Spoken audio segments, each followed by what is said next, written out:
person wanted to know, why is everyone getting shingles nowadays? I mean, it seems like everyone's getting shingles. Now, that's a bit of an exaggeration, but there definitely is an increase in the amount of people getting shingles. Now, what is shingles? It's a virus. It's called herpes zoster, and it's a virus that remains dormant for many, many years, and then it can come out and create all sorts of pain and misery, especially on the surface of the skin that follows nerves around your rib cage. It can come up to your back, through the front. In fact, it can become so painful, certain people become suicidal. So it's a really big deal. Normally, 1.5 to 2.5 people out of 1,000 will get shingles, okay? But between 2000 and 2007, 3 out of 1,000 people are getting it. So it's definitely going up. And there's even a higher incidence of people getting shingles in certain areas of the country, which I'm going to talk about. So you have the situation where this virus is in a dormant stage, and it's just waiting there. It's not doing anything. It's waiting for the right environment so that it can come out and create a lot of discomfort for you. It has to do with how healthy your immune system is. If there's anything suppressing your immune system, that's when it comes out. So again, the topic of viruses come down to your own immune system. Is it healthy? Is it weak? It's an area that not many people emphasize. But it's not until your immune system gets weakened or suppressed that this virus then comes out and creates the problem. So let's talk about what can trigger this virus coming out of remission.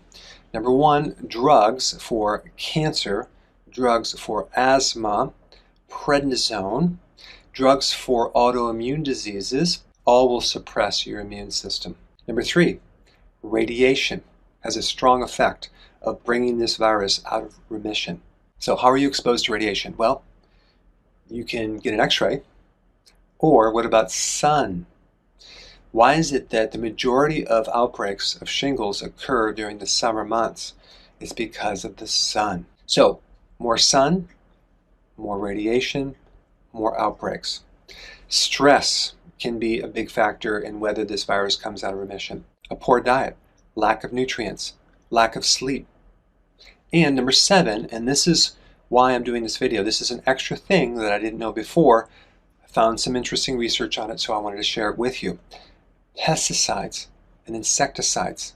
Yes, those have a direct effect on weakening your immune system. And unfortunately, guess what's been going up in recent years? More exposure to pesticides and insecticides. So we're just going to add another thing to the list to help you keep these pesticides out of your body. So number 1, this is what I'm going to recommend if you have shingles. Do fasting. Very, very important. It's going to help you. Number 2, vitamin D.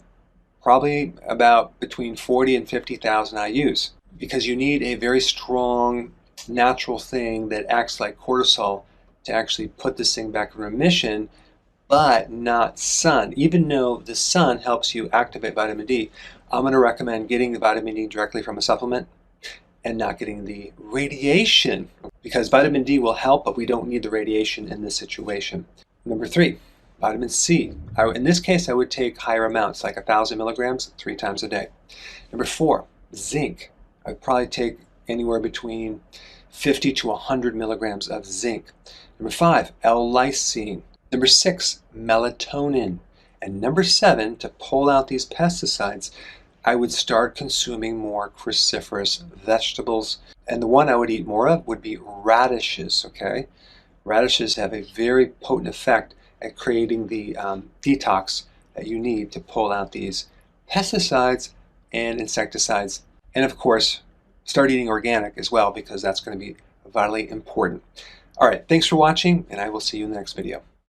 Hey, before you go, if you're benefiting from any of my content, I would love to hear about your success story.